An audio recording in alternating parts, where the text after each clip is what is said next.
In this video, I will give you 5 essential tips for getting out of Tier 10 purgatory. Ha ha ha! I started my print-on-demand journey around 3 months ago. Since then, I've had 150 sales on merch by Amazon, but I'm still stuck in Tier 10 purgatory. I watch multiple YouTube videos and browse Facebook groups and Reddits to try and get the best information. So let's get into the tips. Tip 1. Upload 10 designs. Now this seems pretty obvious, but you need to get on with that as quick as possible. It literally should take you 10 days to upload 10 designs. The designs don't need to be brilliant. You can always improve them as you go along, and we'll get to that later. Just get your designs up there, stick to the T&Cs, move on from there.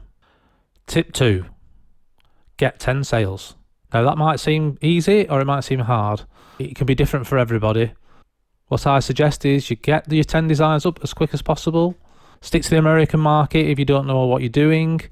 If you're struggling to make sales, then consider maybe buying your own t-shirts. You must have people in your family or friends who would like a t-shirt.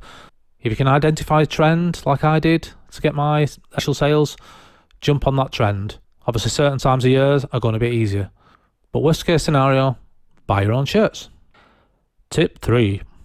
Once you've got your 10 designs up, just keep looking to improve them. If you come up with a better idea, rotate a design out and put a new one in. What I did was I used Redbubble. I opened a Redbubble account and I started to use that simply so I could see what my designs look like when they were on a t-shirt or on another product. So even if you're not really interested on selling on Redbubble, it's a good idea to open an account and get used to doing the uploads just to see how your t-shirts will look in real life. Tip 4. Avoid rejections.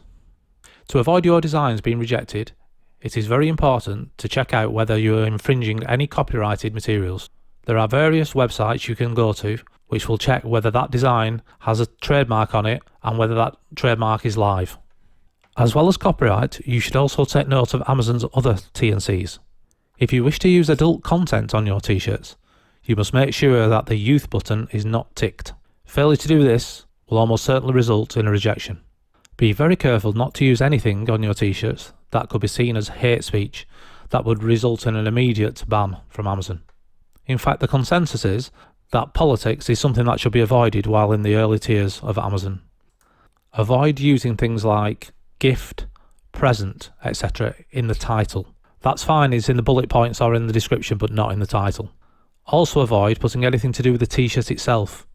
All you need to do in your title, bullet points, and description is describe the design. Don't describe the t-shirt at all. That's Amazon's job. Tip 5. Never give up. It can be very disheartening when you don't get tiered up, and it's very easy to let it get you down. But just keep going. You'll get there in the end. Everybody who was in tier 10,000 or 200,000 or 1 million had to go through this process. Sometimes you're lucky, sometimes you're unlucky. Some people get tiered up when they've only got 6 designs or they've only made 4 sales. It is a bit random and you probably do need a little bit of luck. Most of all, what you need is patience and perseverance. Keep practicing on your designs, keep rotating designs, and just keep going. If you give up, it's game over, and you could well regret that later on in life. Hopefully these tips will get you and I out of Tier 10 purgatory soon. Thanks for watching, and I'll see you in the next video.